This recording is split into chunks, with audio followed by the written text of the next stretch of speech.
Hello, नमस्कार. मी doctor Aparna. Healthy life या YouTube चॅनलवर आपणा सर्वांचं खूप खूप स्वागत. नुकतीच मी एका शाळेमध्ये सुजाण पालकत्व या विषयावर बोलण्यासाठी गेले होते. मला आमंत्रित केलं होतं. तिथे 6व्या-7व्या वर्गासाठी पालकसभा आयोजित केली होती.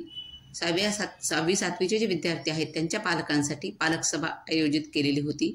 त्या पालकांना मार्गदर्शन करण्यासाठी सुजाण पालकत्व या विषयावरून मी मार्गदर्शन केलं. तोच भाग इथे आपल्याला ऐकायचा आहे. चला ऐकूया सुजाण पालकत्व. सर्वप्रथम मला शाळेने इथे आमंत्रित केल्याबद्दल, संस्थेने मला आमंत्रित केल्याबद्दल संस्थेच्या मुख्याध्यापिका सौ विद्या देशमुख मॅडम यांना मी धन्यवाद देते. तसेच धनश्री पांडे मॅडम यांनी माझा खूप छान परिचय करून दिला, त्याबद्दल त्यांनाही मी धन्यवाद देते. तसेच सर्व उपस्थित शिक्षकवृंद आणि उपस्थित पालक यांना सर्वांना सस्नेह नमस्कार. आज बघायचं आहे सुजाण पालकत्व. इथे विद्यार्थी शाळेमध्ये येतात. ते का येतात? कारण विद्यार्थ्यांचा सर्वांगीण शारीरिक मानसिक विकास व्हावा म्हणून हे मुलं शाळेत येत असतात. मग हा विकास होत असताना फक्त शाळेवर विसंबून चालणार नाही, शाळेतल्या शिक्षकांवर विसंबून चालणार नाही, तर त्यासाठी पालकांनाही आपल्या पाल्यांकडे लक्ष द्यावं लागणार आहे आणि लक्ष द्यावं. शिक्षक तर शाळेत चांगलं शिकवत असतातच, पण पालकांचंही लक्ष असावं. विद्यार्थ्यांच्या शालेय जडणघडणीमध्ये शिक्षक पालक संवाद सातत्यानं होणं गरजेचं आहे. पालकांचा शिक्षकांसोबत योग्य समन्वय असणं गरजेचं आहे. शिक्षक पालक पाल्य हा त्रिकोण जर उत्तम साधला गेला तर विद्यार्थ्यांचा सर्वांगीण विकास होण्यास मदत होते. पण इथे मी आधी जे काही शिक्षकांकडून ऐकलं तेव्हा मला असं जाणवलं की पालक जेव्हा शाळेत येतात ते फक्त रिझल्टच्या वेळी येतात, तेव्हा शिक्षकांना बोलण्यासाठी वेळ नसतो. पण त्या शाळेतल्या शिक्षकांनी पालकांना भेटण्यासाठी शुक्रवारची दुपार आणि शनिवार दिवस ठेवलेला आहे. त्यावेळी पाल्यासोबत जर पालक आले तर समोरासमोर बोलणं होतं आणि मग त्यातून अनेक समस्या सुटू शकतात. कारण जे विद्यार्थी आहेत ते घरी एक वेगळं सांगतात, शिक्षकांनी काही त्यांना सांगितलेलं नसतं, अशा गोष्टी घरी सांगतात किंवा घरचा निरोप ते शाळेत शिक्षकांना देतच नाहीत. मग हे सगळं व्यवस्थित होण्यासाठी हा दुवा व्यवस्थित सांगता आला तर हे प्रॉब्लेम सॉल्व्ह होतील असं मला वाटतं. म्हणून पालकांनी आपल्या पाल्यासोबत सरांनी दिलेल्या वेळेत शाळेत यावं आणि सरांची भेट घ्यावी, म्हणजे यातून मार्ग नक्कीच निघेल. प्रत्येक पालक हा आपल्या पाल्याचं म्हणजे आपल्या मुलाचं मुलीचं पालन पोषण व्यवस्थित आपापल्या परीने करत असतोच. त्याला वेगळं काही सांगायची गरज नसतेच. पण त्यासोबतच त्या पाल्याचा शारीरिक मानसिक भावनिक बौद्धिक आध्यात्मिक विकास घडवून आणण्यासाठी सर्वतोपरी प्रयत्न करणं, त्यासाठी अनुकूल वातावरण निर्माण करणं, संधी निर्माण करणं, त्यासाठी त्याला सतत उत्तेजन देणं ही सुजाण पालकत्वाची व्याख्या आहे. एका शिल्पकाराकडे जर आपण बघितलं तर तो मूर्ती घडवत असतो. एक पाषाण असतो, त्या पाषाणातून तो मूर्ती घडवतो. पण मूर्ती घडवताना तो पाषाण आहे तेवढाच असतो, फक्त त्यातला अनावश्यक भाग तो काढतो आणि त्या पाषाणातून मूर्ती तयार होते. तसंच आपल्याला आपल्या या मुलांमध्ये नको असलेला भाग तेवढा काढायचा आहे आणि चांगले गुण त्यामध्ये आपल्याला डेव्हलप करायचे आहेत. तर ते मूल चांगलं पुढे त्याची वाढ चांगली होईल, त्याचा मानसिक शारीरिक बौद्धिक सगळाच विकास उत्तम तऱ्हेने होईल. आता मुलाचा शारीरिक विकास घडवून आणायचा म्हणजे नेमकं काय करायचं, तर त्यामध्ये त्या विद्यार्थ्याच्या त्या आपल्या मुलाच्या हालचाली प्रभावी असल्या पाहिजेत, ते निरागस असलं पाहिजे आणि आपलं मूल हे आत्मविश्वास पूर्ण असलं पाहिजे. त्यासाठी आपण प्रयत्न केले पाहिजेत. आता शारीरिक स्वास्थ्य मुलाचं आपल्या उत्तम ठेवायचं असेल तर त्याला सर्वप्रथम आपण आहार व्यवस्थित दिला पाहिजे. त्यासाठी त्याला सकस सात्विक आहार दिला पाहिजे. जेवणाच्या वेळा व्यवस्थित ठेवल्या पाहिजेत. फास्ट फूड जंक फूड टाळलं पाहिजे. त्यानंतर त्याला व्यायामाची जोड दिली पाहिजे. रोज त्यांनी सूर्यनमस्कार हे घातलेच पाहिजेत. थोडेफार प्राणायाम केलेच पाहिजेत. आणि यामुळे काय होईल, त्याची शारीरिक वाढ जी आहे ती उत्तम प्रकारे होईल. कारण आजकाल वजन वाढण्याचं जे प्रमाण वाढत आहे त्यामुळे अनेक प्रॉब्लेम्स वाढतात. ते टाळण्यासाठी आपल्याला आपल्या मुलाच्या स्वास्थ्याकडे लक्ष देणं खूप गरजेचं आहे. म्हणून व्यायामाची सवय लावणं, त्यासोबत आपण स्वतःही व्यायाम करणं, आपण मुलांसोबत जेवायला बसताना सोबत घेणं, सगळ्यांनी एकत्र जेवण करणं. टीव्ही समोर जर जेवत असाल तर कोणाचंच लक्ष जेवणामध्ये नसतं आणि दोघांमध्ये सगळ्या फॅमिलीमध्ये संवाद सुद्धा होत नाहीत. म्हणून टीव्ही बंद करून सगळ्यांनी एकत्र जमिनीवर बसून जर व्यवस्थित जेवण केलं तर छान गप्पा मारत जेवण होतं. मुलांचे प्रॉब्लेम काय आहे ते आईवडिलांना कळतात आणि जेवणाकडे मुलांचं लक्ष असतं आणि त्यामुळे ते काय खातात याकडेही त्यांचं लक्ष जातं आणि ते अन्न त्यांना चांगलं पचतं. म्हणून कुटुंबासोबत जेवण करण्याचा आग्रह मुलांना आपण केला पाहिजे आणि तशी सवय आपण लावली पाहिजे. जर पालकच टीव्ही समोर जेवत असतील तर पाल्यांना कशी सवय लागणार? त्यासाठी पालकांनीही स्वतःवर नियंत्रण ठेवायचं आहे, मनावर नियंत्रण ठेवायचं आहे आणि कुटुंबाला जास्तीत जास्त वेळ कसा देता येईल याकडे बघायचं आहे. बरेच पालकांना वाटतं मी दिवसभर ऑफिसमध्ये होतो, मला टीव्ही बघायला मिळत नाही, त्यामुळे आता मी टीव्ही बघणार आणि टीव्ही समोर जेवणार. याने काय होणार? मुलगा तुमचं ऐकणार नाही. तुम्ही टीव्ही बघत आहात आणि त्याला मध्ये जेव्हा असं म्हणणं हे चुकीचं आहे. त्यामुळे आपल्या मनाला आवर घालून आपल्या मुलाला आपल्याला सवय लावायची आहे, लक्षात घ्यायचं आहे आणि त्याप्रमाणे आपण जर घरात वागणूक ठेवली तर मूल नक्कीच तुमचं ऐकणार आहे. बघूया मानसिक स्वास्थ्य मुलाचं कसं चांगलं ठेवायचं. मानसिक स्वास्थ्यासाठी मुलावर प्रेशर नको. आजकाल रॅट रेस चालू आहे. अगदी सगळ्या मुलांना पहिलाच नंबर पाहिजे आहे, सगळ्या पालकांना पहिलाच नंबर पाहिजे आहे. सगळ्या पालकांना वाटतं की माझा मुलगा डॉक्टरच झाला पाहिजे, इंजिनियरच झाला पाहिजे, पण तसं नाही. प्रत्येक पाल्याची कुवत ही वेगवेगळी आहे. नक्कीच त्याला काउन्सिलरकडे घेऊन जावं, त्याचा कल कुठल्या क्षेत्रामध्ये आहे ते बघावं आणि त्या पद्धतीने त्याला ते शिक्षण द्यावं. आतापासूनच तू डॉक्टरच झाला पाहिजे, तू इंजिनियरच झाला पाहिजे असं बर्डन त्यावर देऊ नये. फक्त तो योग्य मार्गाने अभ्यास करतो आहे की नाही इकडे बघावं, त्याची मानसिकता जाणावी, त्याचं मन समजून घ्यावं. कारण 6वी 7वीतल्या विद्यार्थ्यांमध्ये हार्मोन्स चेंजेस व्हायला सुरुवात झालेली असते आणि मग ते चिडचिड करतात. ते का चिडचिड करतात? त्यांना मारून रागवून होणार नाही. तर कधी प्रेमाने समजावून सांगावं लागतं, कधी त्यांचं ऐकावं लागतं, कधी आपलं त्यांना ऐकावं लागतं. तर यामध्ये बरंच पालकांना मोल्ड व्हावं लागतं. तर या पद्धतीने जर मुलांकडे लक्ष दिलं तर मुलं चिडकी होणार नाहीत, चिडचिड करणार नाहीत. त्यांना जायचं असतं वेगळ्या क्षेत्रामध्ये आणि पालक म्हणतात तू इंजिनिअरिंगकडे जा. सर्वांनी 3 इडियट पिक्चर पाहिला असेल तर त्यामध्ये स्पष्ट सांगितलेलं आहे. त्यातून आपण एक धडा घ्यायचा आहे की मुलाची जी आवड आहे त्या क्षेत्रामध्ये त्याला जाऊ द्यावं. तिथं तो चांगला नक्कीच प्रोग्रेस करेल. म्हणून ही मानसिकता जपणं खूप गरजेचं आहे. त्याचा मूड काय आहे? त्याचा मूड नसेल, त्याला बाहेर मित्र खेळताना दिसतायत, मित्रांचा आवाज येतो आहे आणि तुम्ही त्याला घरात डांबून ठेवतात अभ्यास कर म्हणून, शक्यच नाही त्याचा अभ्यास होणं. तो अभ्यास त्यावेळी करणारच नाही, त्याचा वेळ तो वाया जाईल, तो अभ्यासही होणार नाही आणि त्याचा खेळण्याचाही वेळ जाईल. त्यापेक्षा त्याला 1 तास ग्राउंडवर खेळू द्या. खेळल्यामुळे त्याचं शारीरिक स्वास्थ्य चांगलं होईल, त्याचं मानसिक स्वास्थ्य सुद्धा चांगलं होईल. म्हणून मुलांनी ग्राउंडवर हे खेळलंच पाहिजे आणि प्रत्येक पालकांनी आपल्या पाल्याला हा वेळ दिलाच पाहिजे. आणि मुलगा खेळतो म्हणजे तो 1 तास वाया घालवतो असं नाही. त्या खेळण्यामुळे त्याचं स्वास्थ्य उत्तम राहणार आहे, त्याला भूक चांगली लागणार आहे, त्याचं डायजेशन चांगलं होणार आहे, त्याला झोप चांगली लागणार आहे आणि त्याचं स्मरणशक्ती सुद्धा चांगली होणार आहे. म्हणून पालकांनी मुलांना खेळण्यासाठी वेळ दिलाच पाहिजे. एखादा त्याला बॅडमिंटनचा क्लास लावून द्या किंवा ग्राउंडवर त्याला जाऊ द्या, पण तो काय करतो आहे इकडे फक्त आपलं लक्ष असलं पाहिजे. पण खेळणं खूप गरजेचं आहे.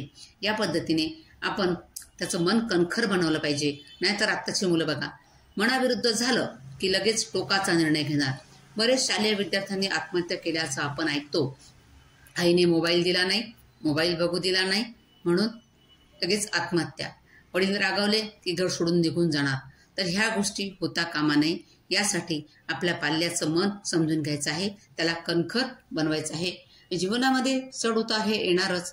त्या चढ उताराचा सामना करण्यासाठी कसं तयार व्हायचं हे आपल्या कृतीतून त्याला दाखवून दिलं पाहिजे. त्या पद्धतीने आपण त्याला वागवलं पाहिजे. त्याला सवय व्हावी म्हणून आपण बाहेर घेऊन गेलं पाहिजे, समाजात कार्यक्रमामध्ये नेलं पाहिजे, टक्के टोनपे त्याला खाता आले पाहिजे. म्हणजे मग तो पुढे चांगला कणखर बनतो. आणि अगदीच आपण त्याला ओव्हर प्रोटेक्टेड चाइल्ड म्हणून जर सांभाळलं तर पुढे त्याची निर्णय घेण्याची क्षमता कमी होते. पुढे काही जर त्याच्यावर एखादं संकट आलं किंवा अपयश आलं तर तो त्या अपयशाला तोंड देऊ शकत नाही, संकटाला तोंड देऊ शकत नाही, त्याला ते अपयश सहन होत नाही. कुठे प्रेमभंग झाला तर IT मधली मुलं आपण बघतो, प्रेमभंग झाला की लगेच आत्महत्या करतात. तर ह्या गोष्टी होता कामा नये. यासाठी आपल्याला मुलाला कणखर बनवणं खूप गरजेचं आहे. भविष्याची आव्हानं पेलण्याची ताकद त्यामध्ये यावी यासाठी आपल्याला मुलांकडे लक्ष देणं खूप गरजेचं आहे. शालेय अभ्यासासोबतच अवांतर वाचनाची गोडी त्याला लावावी. आपण अवांतर गोष्टी त्याला सांगाव्यात. आधीच्या काळामध्ये आपले आजी आजोबा आपल्याला गोष्ट सांगायचे बघा. आताच्या घरात आजी आजोबा नसतातच किंवा असले तरी मुलांना वेळ नाही या सबबी खाली ते आजी आजोबांजवळ बसत सुद्धा नाहीत. आजी आजोबांकडून गोष्ट ऐकण्याची सवय खूप चांगली आहे. त्यातून त्यांना बरंच माहिती मिळते आणि मॉरल स्टोरी असतात, त्यातून त्यांना काय मॉरल घ्यायचं, काय धडा घ्यायचं हे सुद्धा कळत असतं. ती सवय खूप चांगली होती. आता तुम्ही सुद्धा बाळांना अशा गोष्टी सांगू शकता. रामायणाच्या, महाभारताच्या, स्वामी विवेकानंद, शिवाजी महाराज अशांचे आदर्श जर आपण त्यांच्या डोळ्यासमोर ठेवले तर नक्कीच ही मुलं पुढे जातील आणि जीवनात यशस्वी होतील. भविष्यात येणाऱ्या आव्हानांचा सामना नक्कीच करू शकतील. आता आपली मुलं ही भावनिकरित्या कशी स्ट्रॉंग बनवायची बरं? बघायचं की आपला मुलगा एक त्याचाच विचार करतो आहे की अनेकांचा विचार करतो. त्याच्याकडे जर तुम्ही आंबा खायला दिला तर तो एकटाच आंबा खातो की त्याच्या बहीण भावांना वाटून खातो की मित्रांना वाटून खातो. यातून त्याची वृत्ती कशी आहे हे आपल्या लक्षात येतं. आपल्याला आपला मुलगा कसा पाहिजे असतो? लाखात एक पाहिजे असतो, पण तो लाखांचा पोशिंदा जर झाला तर ते अजून चांगलं. म्हणून आपला पाल्य किंवा आपला मुलगा किंवा मुलगी ही कशी वागते आहे, काही वस्तू घेताना ती एकटीच घेते का, कोणाशी शेअर करून घेते आहे, ती घरात आजी आजोबांशी कशी वागते, त्यांच्याशी प्रेमाने बोलते का, तर ह्या गोष्टीतून त्याची भावनिकता लक्षात येऊ शकते. आणि आजकाल कंपन्यांमध्ये सुद्धा इमोशनल क्वोशंट बघितला जातो, त्याची भावनिकता बघितली जाते. आलेल्या सिच्युएशनला ही मुलं कशी रिॲक्ट होतात यातून त्यांचा इमोशनल क्वोशंट त्यांना समजतो.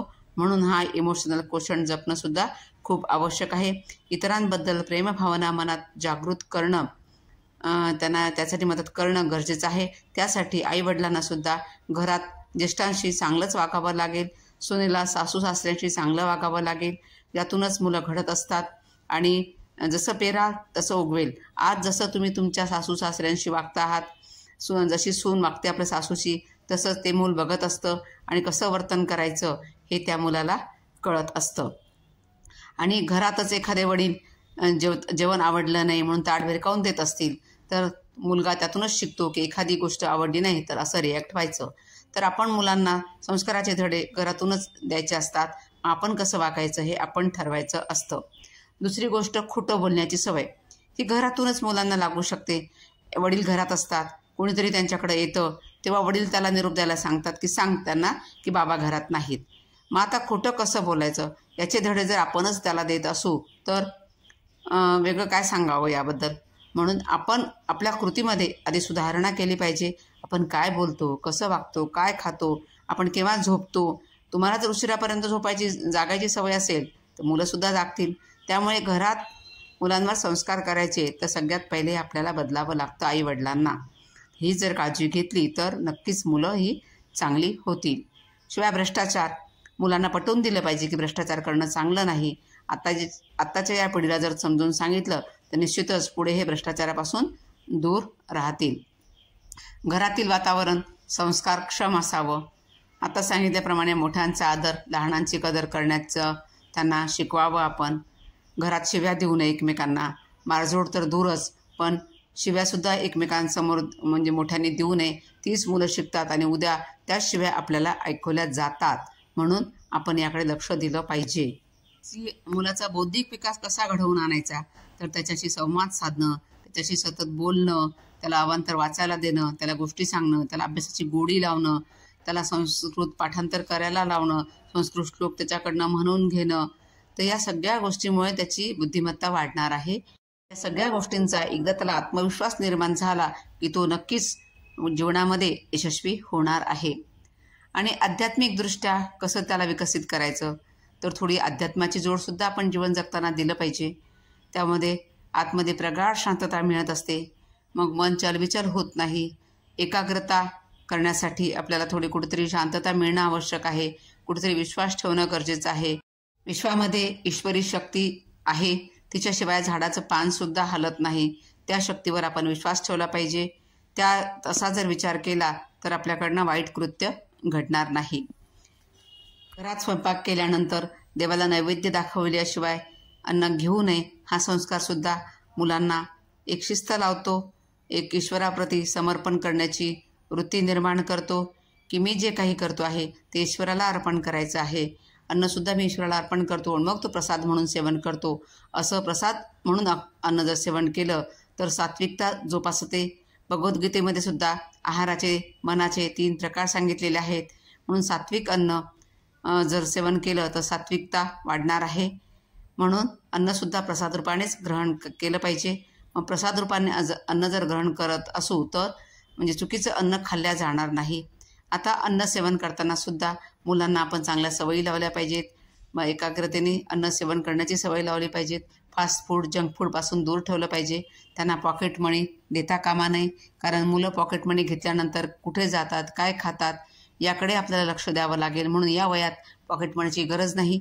ज्या काही आपण त्यांना वस्तू देतो, आवश्यक शाळेचं सामान देतो ते त्यांना पुरेसं आहे. आत्ताच शिक्षकांनी सांगितलं की मुलांच्या बॅगमध्ये वेगवेगळ्या प्रकारचे कंपास दिसतात, वेगवेगळ्या स्केच पेन दिसतात, ज्याची काहीही शाळेला आवश्यकता नसते. तर असं फॅन्सी सगळं करण्यापेक्षा, या गोष्टीमध्ये पैसे घालण्यापेक्षा मुलांना पैशाची किंमत आपण आत्ताच जर समजून दिली, आवश्यक आहे त्या गोष्टी जरूर द्याव्यात, पण विनाकारण नाही तिथे पैसा खर्च करू नये. त्यांना एक एक पैसा बचत कसा करावा हे शिकवलं पाहिजे. शिवाय मुलं आजकाल काय होतं की पालक मुलांना वेळ देऊ शकत नाहीत, त्यांच्याकडे तेवढा वेळ नसतो. म्हणून मग ते काय करतात, सॅटर्डे संडे आला की सुट्टीच्या दिवशी त्यांना मॉलमध्ये घेऊन जाणार किंवा त्यांना पाहिजे ती वस्तू देणार, त्यांना बाहेरचं खाऊ घालणार, त्यांना जे कपडे वगैरे जे काय लागेल ते, त्यांना ब्रँडेड कपडे जे काय लागेल ते त्यांना देणार. मग त्यांना वाटतं मी मुलांसाठी पैसा खर्च केला म्हणजे मुलांना वेळ दिला. पण ही कल्पना पूर्णपणे चुकीची आहे. मुलांना तुमचा वेळ पाहिजे आहे, क्वालिटी टाईम पाहिजे आहे. या काळात या दिवसामध्ये त्यांना तुमच्या पैशाची काही गरज नसते, त्यांना पैशाची जास्त किंमतही कळत नसते. पण मुलांना क्वालिटी टाईम जर तुम्ही व्यवस्थित दिला तर तो त्यांना त्यांच्या वाढीसाठी, त्यांची सगळी शारीरिक, मानसिक, भावनिक वाढ होण्यासाठी खूप उपयोगी ठरतो. म्हणून मुलांना क्वालिटी टाईम द्या, त्यांच्यासोबत जेवण घ्या, त्यांच्यासोबत गप्पा मारा, त्यांना अभ्यासामध्ये मदत करा. मुलगा काय अभ्यास करतो आहे ते बघा. काही पालक असे असतील की ज्यांचं शिक्षण जास्त झालेलं नसेल, त्यांना प्रश्न येतो की मी मुलांचा अभ्यास कसा घेऊ. त्यांनी जास्त काही न करता आज तुला शाळेत काय अभ्यास दिला आहे किंवा तू पाठांतर दिलेलं केलं का. आजकाल आत्ता शाळेच्या टीचरची तक्रार होती, मी ऐकली की मुलं मॅथमॅटिक्सचा अभ्यास, गणितं जी आहेत दिली तेवढी सोडवतात, पुन्हा त्याची रिव्हिजन करत नाही, त्याचा सराव करत नाही. आणि गणित हा विषय असा आहे की त्याचा सराव केल्याशिवाय त्यामध्ये प्रगती करता येत नाही. म्हणून मुलांनी जास्तीत जास्त सराव कसा करता येईल याकडे बघावं, याकडे आपण त्यांना प्रोत्साहित करावं. जर तुम्हाला घरात अभ्यास घ्यायला वेळ नाही किंवा तुम्ही घेऊ शकत नाही, तुम्हाला त्यातलं ज्ञान नाही, तर त्याला शाळेतल्या शिक्षकांना तसं सांगावं. तसं तर वेगळ्या ट्युशनची गरज नसते, शिकवणी वर्गाची गरज नसते. माझ्या मुलांना तरी मी 10वीपर्यंत शाळेची ट्युशन लावली नव्हती. एक 8वीपासून फाउंडेशनचा कोर्स तो काय होता, पण 10वीपर्यंत शाळेची ट्युशन नव्हती. आणि शाळेत दिलेला अभ्यास जर व्यवस्थित लक्ष देऊन ऐकला, त्याचं होमवर्क व्यवस्थित केलं, दिलेलं पाठांतर व्यवस्थित केलं किंवा गणिताचे काय असतील ते एक्स्ट्रा गणितं काही व्यवस्थित सोडवली सरने सांगितल्याप्रमाणे, तर निश्चितच शाळेतला अभ्यास हा व्यवस्थित होतो आणि चांगले मार्क्स निश्चितच पडू शकतात. फक्त वेळ देणं गरजेचं आहे. शाळेत इथून आल्यानंतर स्कूल बॅग एकीकडे टाकून दिली आणि दुसऱ्या दिवशीच जर शाळेत जाताना स्कूल बॅग बघितली तर मग कसा अभ्यास होणार. तर मुलांना हे वळण लावणं गरजेचं आहे. शाळेतून आल्यानंतर जागेवर वस्तू ठेवणं, शाळेतून आल्यानंतर ते काय अभ्यास दिला आहे ती नोटबुक व्यवस्थित बघणं, काही टीचरनी नोट्स काही दिल्या आहेत का ते बघणं, हे पालकांचं काम असतं. आणि मुलं आजकाल घरी सांगत नाहीत. आत्ताच शिक्षकांनी तक्रार केली, त्यामुळे पालकांनी मुलाला विचारावं. काही विद्यार्थी सरांनी आत्ताच सांगितलं की मुलं पानं फाडून टाकतात. तर हे असं का होतं, मुलं असं का करतात, खोटं का बोलतात, याकडे सुद्धा पालकांनी लक्ष देणं गरजेचं आहे. त्यांना धाकात ठेवायचं म्हणजे त्यांना मारायचं, 2 छडा द्यायचा म्हणजे मुलं धाकात राहतील असं मुळीच नाही. त्यांना प्रेमाने सांगावं, खोटं का बोलतात त्याचं कारण शोधावं. त्यांना मुलांना सकाळी उठण्याची सवय लावावी. आजकाल आई वडीलच उशिरा उठतात, तिथे मुलंही उशिरा उठतात, कारण रात्री मोबाईलवर बघण्यामध्ये वेळ जातो आहे. मोबाईलचा वापरसुद्धा कमी केला पाहिजे. अगदी मुलांना ठरवून दिला पाहिजे की इतक्या वेळेस तू मोबाईल बघितला पाहिजे. एक गोष्ट वाचलेली मला आठवते. एका कुटुंबामध्ये अशी सवय लावली होती की रात्री 10 वाजता सगळ्यांनी झोपायचं, आईवडिलांनी सुद्धा, पण सगळ्यांचे मोबाईल टिपॉयवर जमा केलेले असतील, ते सायलेंट मोडवर टाकलेले असतील आणि एकच इमर्जन्सीसाठी वडिलांजवळ फोन असेल आणि मग दुसऱ्या दिवशी मुलांकडे तो मोबाईल दिला जात होता आणि त्यातही त्यांना स्क्रीन टाईम किती आहे ठरवून दिल्या जात होतं आणि इतकं तंतोतंत पालन त्या घरामध्ये होत होतं. तसं प्रत्येक पालकाला करता येऊ शकतं. त्यामुळे त्यांचा मोबाईल बघण्याचा जो वेळ आहे तो कमी होईल, स्क्रीन टाईम कमी होईल आणि आजकाल स्क्रीन टाईम वाढल्यामुळे मुलांची एकाग्रता कमी होत आहे, चिडचिड होत आहे. त्या मोबाईलसाठी एका विद्यार्थ्याने चोरी केल्याचं उदाहरण माझ्यासमोर आहे. एक मुलाची आई माझ्याकडे आली होती. नामांकित शाळेमध्ये तिचा मुलगा होता आणि ती मला विचारायला आली होती की मॅडम तुम्ही काउन्सिलिंग करता का? मी तिला म्हटलं मी काउन्सिलिंग तर करत नाही, पण निश्चित तुझ्या मुलाला समजावून सांगू शकेन. काय झालं सांग. ती म्हणे मॅडम माझ्या मुलांनी ना घरातून पैसे चोरले आणि मोबाईल आणला, हे नंतर मला कळालं. त्याबद्दल मुलाशी थोडं बोलायचं होतं. ठीक आहे, त्याला घेऊन ये. मग ती त्या मुलाला घेऊन आली. मी त्या मुलाला विचारलं बाबा तुला का अशी इच्छा झाली? आणि त्यांनी चोरले तरी कसे पैसे बघा. त्याचे वडील दुसऱ्या गावाला राहतात, हा आणि याची आई खाली राहते वरच्या रूममध्ये. याचे काका काकू आणि आजोबा राहतात. तर त्याने आजोबाच्या खिशातले पैसे चोरले आणि चोरीचा आळ आला तो काकूंवर आणि या पठ्ठ्यांनी ट्युशनला जायचं कारण सांगून त्या पैशातून मोबाईल घेतला.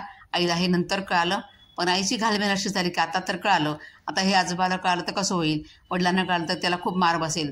त्याच्यापेक्षा मी असं करते, असं ती मला म्हणाली की मी त्याचा मोबाईल विकते, पैसे आले की दानपेटीत टाकून देते, कुठल्या संस्थेला देते. अगं म्हटलं असं करू नको, त्याची चोरी लपवण्यासारखं होईल. त्यापेक्षा तू सांग घरामध्ये सगळ्या मोठ्यांना, म्हणजे तो काकूवरचा चोरीचा आळ पण निघून जाईल आणि याला एकदा चांगले चटके बसले की पुन्हा हे असं कृत्य करणार नाही.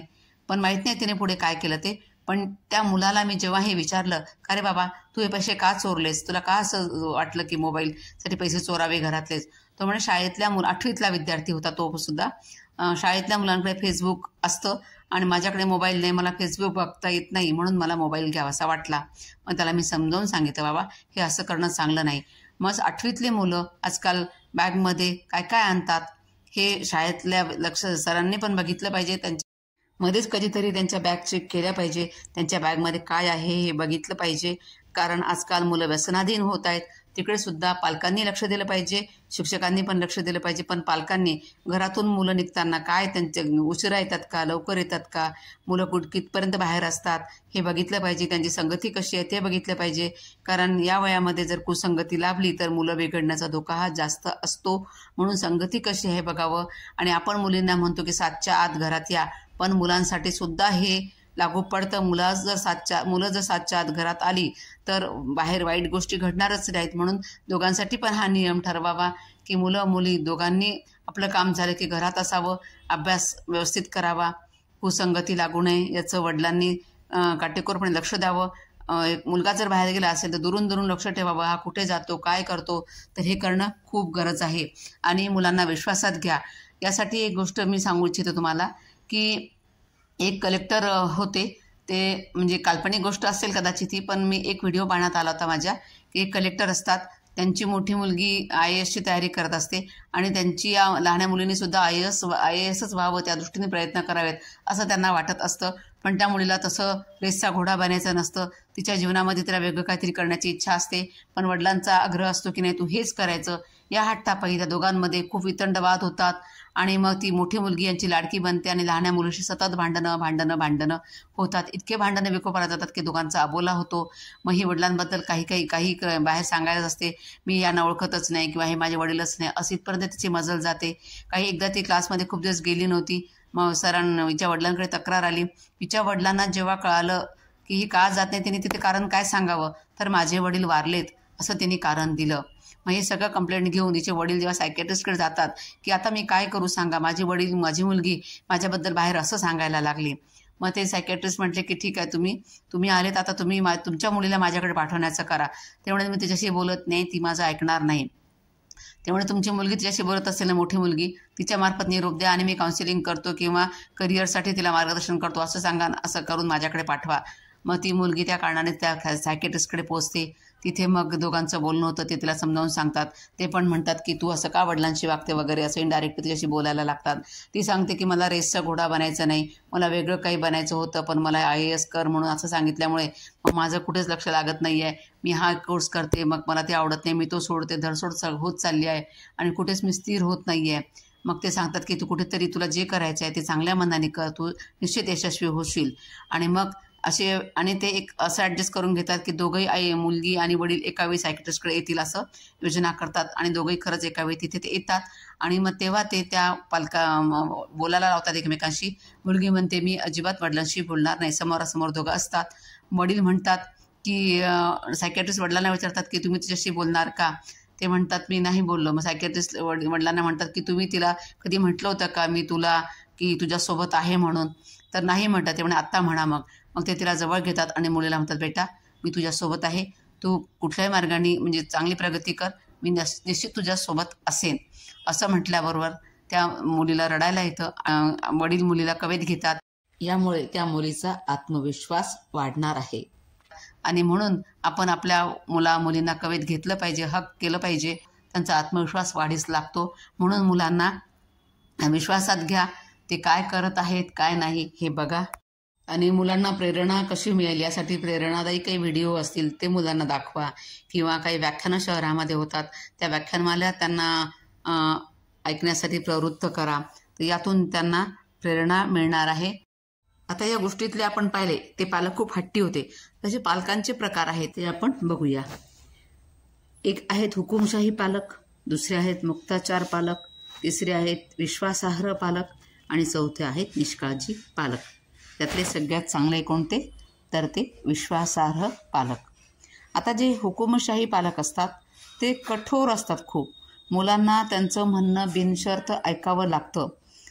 शिवाय पालक हे शिक्षेचा जास्त वापर करतात आणि मग या दोघांमध्ये संवादच होत नाहीत आणि अशावेळी त्या मुलांमध्ये आत्मविश्वास कमी होतो.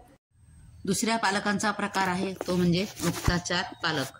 मुक्ताचार पालकत्व हे मुलांसाठी फारच कमी नियम बनवतात. असे पालक मुलांना कशालाच नाही म्हणत नाहीत. त्यांना मुलांना नाही म्हणायला आवडतच नाहीत आणि मुलांशी हे पालक मित्राप्रमाणे वागतात. पण हे पालक त्यांच्या चुकांकडे दुर्लक्ष करतात. तिसऱ्या प्रकारचे जे पालक आहेत ते आहेत विश्वासार्ह पालक. सर्वात प्रभावी हे पालकत्व आहे असं म्हटलं जातं. हे पालक नियम बनवतात पण ते थोडे शिथिल ठेवतात आणि मुलांना शिस्त लावतात पण ती सकारात्मक शिस्तीचा ते वापर करतात. अशी मुलं जीवनामध्ये आनंदी असतात आणि यशस्वीसुद्धा होतात. चौथ्या पालकत्वाचा प्रकार आहे तो म्हणजे निष्काळजी पालकत्व. सर्वात हानिकारक हे पालकत्व म्हणता येईल. कोणतेही नियम हे आपल्या पाल्यांना घालून देत नाहीत. मुलांच्या मूलभूत गरजासुद्धा हे पालकांकडून पूर्ण भागत नाहीत. मग अशा पालकाच्या मुलांमध्ये आत्मविश्वास हा कमी असतो. असे हे पालकत्वाचे 4 प्रकार आहेत. आता पालकांनी आपल्या पाल्यांशी वागताना आणखी काय काळजी घेतली पाहिजे ते आपण बघूया. विद्यार्थ्यांना परीक्षार्थी करू नका. फक्त मार्क्स किती आहे, तुझा पहिला नंबर आहे का, पहिल्या 5मध्ये आहे का. मान्य आहे मला की स्पर्धा खूप वाढलेली आहे, अगदी स्कोअर चांगलाच पाहिजे आहे. CETचे मार्क्स असो की नीटचे मार्क्स असो की IIT JEEचे मार्क्स असो, या सगळीकडे अगदी पर्सेंटाईल खूप चांगलंच पाहिजे आहे, मार्क्स चांगलेच पाहिजे आहेत. पण हे सगळं करता करता मुलाचे छंदही त्याला जोपासू द्या. त्याला गाण्याची आवड असेल तर त्याला गाण्यासाठी त्याला प्रवृत्त करा. त्या गाणं म्हणता म्हणता तुझं मन फ्रेश होईल आणि अभ्यास कमी वेळात त्याचा मग चांगला होईल. त्याचं सगळं वाचन बंद करणं, त्याचं मोबाईल बंद करणं, त्याचे पिक्चर बंद करणं, त्याला मित्रांसोबत राहणं बंद करणं, ह्या सगळ्या गोष्टी चुकीच्या आहेत. त्याला अभ्यास त्याने केलाच पाहिजे, याबद्दल दुमत नाहीच. पण अगदी डोळ्याला झडपा बांधून सगळं तू हेच केलं पाहिजे असं म्हणणं हा त्या मुलावर अत्याचार करण्यासारखं होईल. असं न करता त्या विद्यार्थ्यांना परीक्षार्थी न करता अवांतर वाचन करता करता त्याला पुढे जाऊ द्या. यशस्वी मुलांचे जे व्हिडिओ असतात ते त्याला बघू द्या. यशस्वी मुलांच्या मुलाखती त्याला ऐकू द्या. यातूनच त्याचा आत्मविश्वास वाढेल, त्याला प्रेरणा मिळेल आणि तो पुढे जाईल. आणि या वयामध्ये हार्मोनल चेंजेसमुळे म्हणा की ताणामुळे कधीकधी मुलांची खूप घालमेल होते, ती आपण ओळखली पाहिजे. हा वेळेवर जेवतो आहे का, की जेवणात त्याचं लक्ष नाही, हा झोपतो आहे की नाही, किंवा हा चिडचिड करतो आहे का, आणखी काही वागण्यामध्ये काही बदल दिसतो आहे का हे वेळीच पालकांनी ओळखलं पाहिजे. असं जर काही असेल तर त्याला काउन्सिलरकडे नेलं पाहिजे किंवा सायकियाट्रिस्टची मदत घेतली पाहिजे. मग त्याला सायकियाट्रिस्ट मेडिसिनची गरज नसेल तर पण काउन्सिलिंग करून त्याला त्यातून बाहेर आणू शकतात. पण हे पालकांनी वेळीच ओळखणं गरजेचं असतं. नाही तर यातूनच पुढे अनेक मानसिक विकार होतात, डिप्रेशन यायला लागतं आणि पुढे आत्महत्यासारख्या घटना घडत असतात. म्हणून याकडे पालकांनी जरूर लक्ष दिलं पाहिजे. मुलांची घालमेल आपण ओळखली पाहिजे, मुलांचं मन ओळखलं पाहिजे, त्यांना अपयश पचवायला शिकवलं पाहिजे. मुलांना आपण प्रेशर द्यायचं नाही, त्यांच्यावर दबाव नको, त्यांच्यासोबत राहायचं आहे. मी पण माझ्या मुलाला जेव्हा तो IITची तयारी करत होता तेव्हा सांगितलं होतं की तू 12वी करतो आहे, JEEची तयारी करतो आहे, पण कर, तुला जेवढं होईल तेवढं कर. IIT मिळालं फारच उत्तम, नाही मिळालं तर आपण तुला जिथे मिळेल तिथे ॲडमिशन घेऊ, पण रिपीट करणार नाही. त्या विश्वासाने त्याने अभ्यास केला आणि ओपनमध्ये तो IIT मुंबईला पहिल्याच प्रयत्नामध्ये लागला होता, हे मी आनंदाने सांगू शकते. मुलाची पात्रता ओळखा, कुवत ओळखा, बुद्धिमत्तेनुसार त्याला कुठे पाठवायचं आहे, कुठला कोर्स द्यायचा आहे हे ठरवा, म्हणजे त्याच्यावर त्याचा ताण येणार नाहीत. आणि करिअर, खूप वेगवेगळे करिअर आहेत.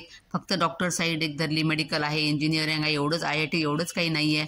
वेगवेगळे क्षेत्र आहेत. त्यासाठी करिअर काउन्सिलरची मदत घ्या म्हणून हे करणं खूप गरजेचं आहे. आणि एक महत्त्वाचा मुद्दा, स्त्री पुरुष समानता आपल्या घरातूनच पाहायला सुरुवात करा. मुलगा आणि आपली मुलगी यामध्ये भेद करू नका. मुलगी काय दुसऱ्यांच्याच घरी जाणार आहे या विचारसरणीतून तिला दुय्यम वागणूक दिली जाते.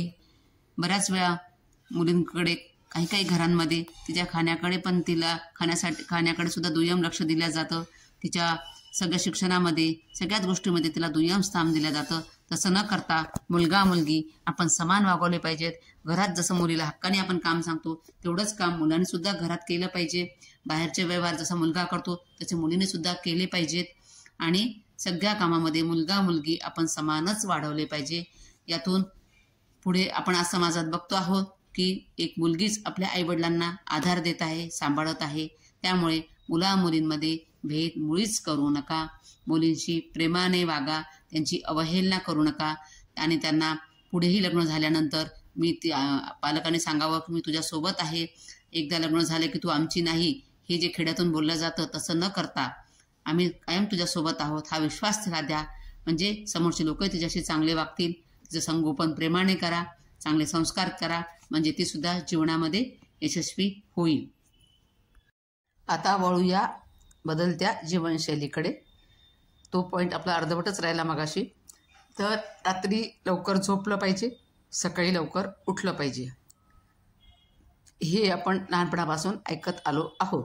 पण हल्ली काय होत आहे की मोबाईल बघत बघत उशिरापर्यंत झोपणं होतं आणि मग उशिरा झोपलं जातं आणि मग सकाळी उठायला उशीर होतो. सकाळची जर शाळा असेल मुलांची तर मुलांना उठवता आईला अगदी नाकी नऊ येतात. मग मुलांवर चिडावं लागतं, मुलीवर चिडावं लागतं.